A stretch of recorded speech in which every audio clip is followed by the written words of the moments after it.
Good evening. I'm so sorry not to be able to be with you tonight at the Met, one of the great museums of the world. It had been my intention to be there to share in what is a hugely important moment, not just for the Met and for the Museum of Cycladic Art, but for the Greek diaspora and the United States, for the Greek people, and for the partnership between our two countries. I'm not there only because I'm still fighting off a fever, and while I'm feeling better, I have been advised not to travel.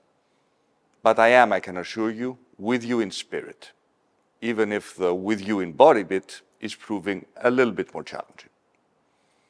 Ladies and gentlemen, let me begin by saying thank you to Leonard Sturr for bringing this extraordinary collection together. Leonard, your passion and generosity has made this partnership possible. Dear friends, as Greeks, we are surrounded by history.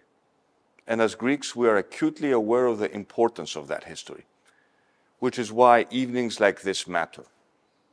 Because as custodians of Greece's ancient history, the preservation, protection, and promotion of Greek antiquity isn't just important.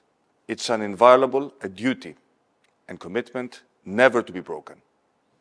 Yes, that means that part of my mission as Prime Minister is about ensuring the return of Greek artifacts to Greece. But it also means that I have a duty to ensure that in doing that, these collections are also available to as wide an audience as possible. And this isn't, of course, necessarily straightforward. The debate over return, repatriation, ownership, and public accessibility has sometimes proven too divisive, and the discussions often overly contentious or unpleasant. What we're celebrating today is very different. The outcome of more than 2 years of work, we have produced an agreement ratified by the Greek Parliament that changes the whole debate for the better. This agreement signals the beginning of a 50-year partnership that recognizes Greece's ownership of the display without recourse to the courts. And it ensures that the words loan from the Hellenic Republic, Ministry of Culture, are adopted as part of such an agreement for the first time internationally. But just as importantly, it unveils a realm of new possibilities around how we perceive antiquity. For the first time, this collection will be seen in New York, after part of it was displayed in Greece, its homeland.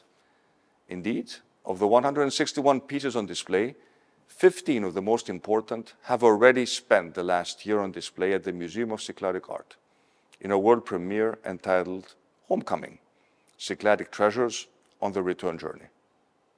But partnership isn't just a one-way street. Artifacts from the permanent collection of the Museum of Cycladic Art will over time move the other way by leaving Greece for your shores for the very first time. And the opening of this exhibition proves that the promotion of antiquity through partnership between museums, but also between nations, can actually work. Ladies and gentlemen, these artifacts provide a unique insight into the culture of the Cycladic civilization, a period that began, think about it, more than 5,000 years ago, which is why I say to Max and his team, to curator Sean Hemingway, to the Museum of Cycladic Art, and to Lina Mendoni and her team at the Greek Ministry of Culture, thank you. Thank you for making this possible. Dear friends, this cooperation is setting new standards in the wider debate over how we address the question of repatriation of our antiquities. So in that spirit, let me end with this thought. As we consider the future of antiquities across the globe, we should always recognize that every case is different. Each has its own unique characteristics and its own base of supporting evidence. Given that the evidentiary procedures for any judicial claim around cultural property is in most cases very difficult, expensive, and cumbersome, a more pragmatic approach is often the more practical approach.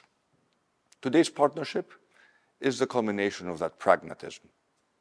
That matters because others are watching and wondering what else is possible. I speak, of course, of the Parthenon sculptures, the most iconic, the most important exhibit of classical Greece at its apogee, currently not in their entirety in Greece. For 2 years now, we've enjoyed positive discussions with the chair of the British Museum on a possible new partnership that brings the two parts of the sculptures together as one in Athens. Let me be clear. We will insist on their reunification for many reasons, but one in my mind is the most important, because only by being seen together, in situ, in the shadow of the Acropolis, can we truly appreciate their immense cultural importance for Western civilization. I believe both parties understand that, and I believe both parties have the vision to see beyond past division to embrace a new win-win era of partnership. Thank you very much, and I wish you all a very enjoyable evening.